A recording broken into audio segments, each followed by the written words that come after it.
स्वामी रामदेव हमारे साथ यहाँ इस समय जुड़ रहे हैं और इसीलिए महत्वपूर्ण है क्योंकि ये वो दिन है जब वो जो 25% टैरिफ बढ़ते बढ़ते 50% टैरिफ यूएस की तरफ से किया जाता है और आखिरकार लागू होने का दिन भी आ जाता है। ऐसा लगता है कि एक महाशक्ति दुनिया की जो कोशिश कर रही है भारत को पीछे धकेलने की, लेकिन प्रधानमंत्री इस बात को लेकर कहते हैं कि मैं आश्वस्त हूं, मैं अपने देश के किसानों या अपने देश के लोगों के हित के विरुद्ध कुछ नहीं करूंगा। आज अगर हम इस स्थिति में, ये कहने की स्थिति में हैं, तो क्या हम समझें कि स्वदेशी का जो आंदोलन आपने इतनी मजबूती से शुरुआत जिसकी की थी वो वाकई इस स्थिति में है कि हम ये कह सकते हैं या फिर ये केवल कहने की बात है? देखो 1905 में स्वदेशी का आंदोलन शुरू हुआ, 30 सालों से मैं उसमें लगा हुआ हूँ और मैं कृतज्ञतापूर्वक इस बात को कहना भी चाहता हूँ कि स्वदेशी जागरण के कार्य में आरएसएस की भी एक बड़ी भूमिका रही है, लेकिन कोई ऐसा ब्रांड, कोई ऐसा व्यक्ति उनके सामने खड़ा नहीं हो सका, चाहे वो यूनिलीवर है, चाहे नेस्ले है, कोका कोला, पेप्सी, तमाम तरह की एफएमसीजी की कंपनियाँ हों और दूसरी आज तो हज़ारों कंपनियाँ। एक ईस्ट इंडिया कंपनी आई थी 1608 में हिंदुस्तान में, उसके बाद से जो आर्थिक लूट, गुलामी और दरिद्रता का दौर चला, एक तरफ तो आप चाहे वो एग्नोस मेडिसिन की बात करें हैं या ऑक्सफैम इंटरनेशनल की बात करें, वो सब कहते हैं कि 200-250 साल पहले भारत से विदेशी आक्रांताओं ने 100 ट्रिलियन से ज़्यादा लूटी। ये भारत का अतीत का सामर्थ्य, कोई बहुत पुरानी बात नहीं, 18वीं शताब्दी तक की बात रही है। चीन और भारत दुनिया की सबसे ताकतवर शक्तियां थी और आज भी एक जो नया परिदृश्य और नया परिप्रेक्ष्य में न्यू वर्ल्ड ऑर्डर में बनता हुआ देख रहा हूँ, यदि भारत, चीन, रसिया, कुछ मिडिल ईस्ट के देश और यूरोप के कुछ देश साथ आने के लिए तैयार है, यदि सब इकट्ठे हो जाएं तो गांव की भाषा में बोले तो ट्रम्प की आज ही ऐसी तैसी कर सकते हैं अमेरिका की। माने जिस तरह से गुंडागर्दी शब्द हम सुनते थे पहले गली कुच्चों में, एक राजनीतिक गुंडागर्दी, एक दादागिरी, एक बहुत बेहुदे तरीके से, कहाँ मोदी जी ने उनका हाथ पकड़ के रखा, अब की बार ट्रम्प सरकार के भी नारे दिए, उसको इतना साथ दिया, सारे भारतीयों ने भी उसका साथ दिया, लेकिन एक जिसको कहते हैं बहुत ही गलत व्यक्ति निकला। लेकिन कोई दिक्कत नहीं है, सब भारतीयों में अपरिमित सामर्थ्य, 150 करोड़ का देश है, सारे यदि प्रतिबद्धता के साथ एक संकल्प कर ले, जैसे रोज मोदी जी कह रहे हैं कि सुबह से शाम तक साबुन, शैम्पू, टूथपेस्ट, क्रीम, पाउडर, जो भी कुछ आप यूज कर रहे हो, आज सिंथेटिक दवा, synthetic hair care, dental care, skin care, synthetic कपड़े, सिंथेटिक जूती, चप्पल, उसमें भी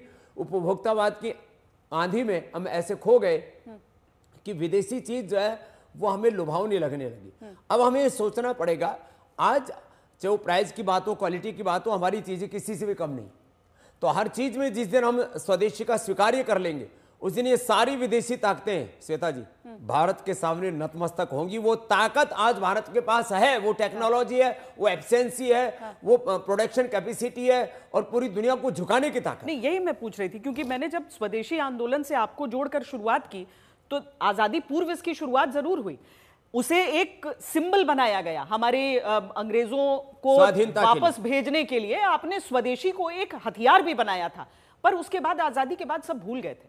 पिछले कुछ वर्षों से, पिछले कुछ दशकों से अगर उसे दोबारा आवाज दी गई है तो आज देश में सब समझना चाहते हैं कि केवल एक नारा है मेक इन इंडिया या फिर वाकई हकीकत में उसको जमीन पर हमने उतारा। श्वेता जी, आज यदि पतंजलि का ग्रुप टर्नओवर देखें तो पहले लोग मजाक उड़ाया करते थे, आपको पता होगा, जब मैंने 10, 15, 20 साल पहले प्रेस कॉन्फ्रेंसेज की, अरे बोले इस फटीचर बाबा की औकात क्या है, उपेक्षा की, फिर विरोध किया।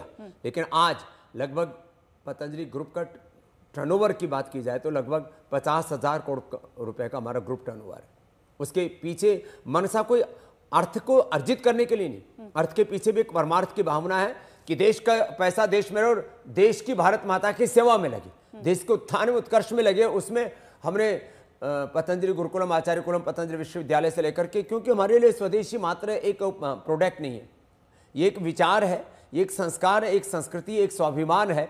स्वदेशी शिक्षा, स्वदेशी चिकित्सा, स्वदेशी अर्थव्यवस्था, स्वदेशी खेती, आज खेत खलिहानों पर भी मैनसेंटो से लेकर के पता नहीं कौन कौन सी विदेशी कंपनियां हैं, और अब तो अमेरिका तो यही चाहता है कि उसके सारे कृषि उत्पाद जो है उसका बाजार भारत बन जाए, तो भारत के किसान क्या करेंगे फिर?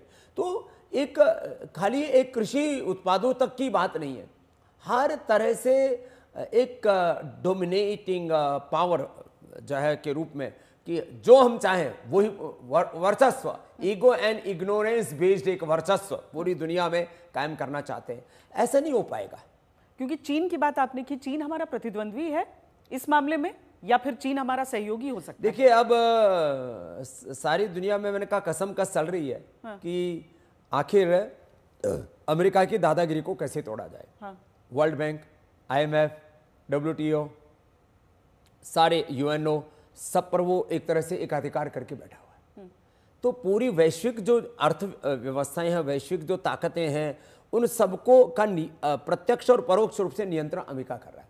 अब अमेरिका में जब तक कुछ सभ्य शालीन कुछ शासक रहे, वैसे तो बहुत बड़ी रणनीति के तहत पूरी दुनिया पर उन्होंने कब्जा किया, लेकिन एक जैसे कहते हैं बहुत छिछोरापन आ गया शासन में, ऐसी कुछ हालात अभी बनी है। ये इससे तो हमें पार पाने के लिए 140 करोड़ का भारत है। माना कि कुछ लोग इसमें थोड़े बहुत ही अग्रेसिव हैं, बहुत जागरूक संवेदनशील आत्माएं हैं, कुछ थोड़ी हमेशा तटस्थ उदासीन सी रहती हैं, और कुछ तो ऐसे मूड हैं दारू पी के पड़े रहते हैं, जाए देश बाहर में, बोले ठीक है अपने को दारू पीने को मिल रही है, अपने गुटखा खाने को मिल रहा है, हथेली घिसे बैठे और ताश खेल रहे हैं, ऐसे तो बात नहीं बनेगी। यदि आप देखो इजराइल जैसे छोटे छोटे देश जिनकी आबादी 85 लाख 90 लाख 1 करोड़ से कम है, कहाँ 1 करोड़ का देश पूरी दुनिया में अपनी जिसको कहते हैं धमक के साथ खड़ा हुआ है, और कहाँ 150 करोड़ का भारत। वो यदि ऐसे दुर्बलता, ये भारत का स्वभाव नहीं रहा है। हमने तो हजारों वर्षों से शौर्य, वीरता, तप, त्याग और बलिदान की बदौलत इस देश को संभाला हमेशा। अब वापस ये देश संभलेगा, मैं आश्वस्त हूं। बस इसमें हम सबको मिलकर के काम करना पड़ेगा। कुछ मतभेद होंगे। आपने स्वदेशी शिक्षा का भी जिक्र किया, अगर हम चीन को उस हिसाब से देख लेते हैं तो हालांकि आलोचना उस देश की भी बहुत हुई, अंग्रेजी पर जोर नहीं दिया, अपनी स्थानीय जो भाषा रही, स्थानीय जो प्रतिभाएं वहीं से विकसित होती है, उसके लिए कहा गया कि आप वैश्विक नहीं बनते हैं फिर, लेकिन चीन ने वो भी दिखाया। आज अमेरिका चीन है, जापान है, इसके अंदर रसिया है, इसके अंदर आप जर्मनी है, फ्रांस है, सारे भारत में जब ये पद्धति शुरू हो रही है तो आप भी देख रहे होंगे आलोचना उसकी होती है कि आप अपनी चीजों पर क्यों बता रहे हैं, आप दुनिया के लिए नहीं तैयार। हमने ये लोगों से कहना शुरू कर दिया है कि आप यदि स्वदेशी शिक्षा, स्वदेशी चिकित्सा, स्वदेशी अर्थव्यवस्था, अपने स्वधर्म के प्रति यदि गौरव नहीं रखते हैं तो आप समझो देश के साथ आप कृतज्ञता कर रहे हैं, एक राष्ट्रीय पाप अपराध के आप भागी बन रहे हैं। ये दरअसल कुछ नैरेटिव ऐसे घड़े गए कि अंग्रेजी एक वैश्विक भाषा, कभी थी नहीं अंग्रेजी वैश्विक भाषा। ये तो कुछ चंद मुट्ठी भर लोग भारत सहित पूरी दुनिया के ऐसे ही कुछ भोले भाले देशों के अंदर, बहुत सात्विक देशों के अंदर चले गए। लगभग 150 देशों में उन्होंने अपना पॉलिटिकल कॉलोनाइजेशन चालू कर दिया। तो मुट्ठी भर अंग्रेज जब आए थे यहाँ पर, मुट्ठी भर मुगल यहाँ पर आए थे, आज कितने हो गए? आज करीब 20 करोड़ के करीब हमारे अपने बंधुओं को उन्होंने इस्लाम में और ईसाइयत में तब्दील कर दिया, करीब 8-10 करोड़ को ईसाइयत में, कुछ लोगों को अपने देश के प्रति, अपनी ही संस्कृति के प्रति उनके मैंने अश्रद्धा पैदा कर दी। तो छोटी छोटी जब ये शुरुआत हुई थी इन विदेशी आक्रांताओं की, आयातित संस्कृतियों की, तो उस समय ही हम इनके ऊपर अंकुश लगा देते तो ठीक था।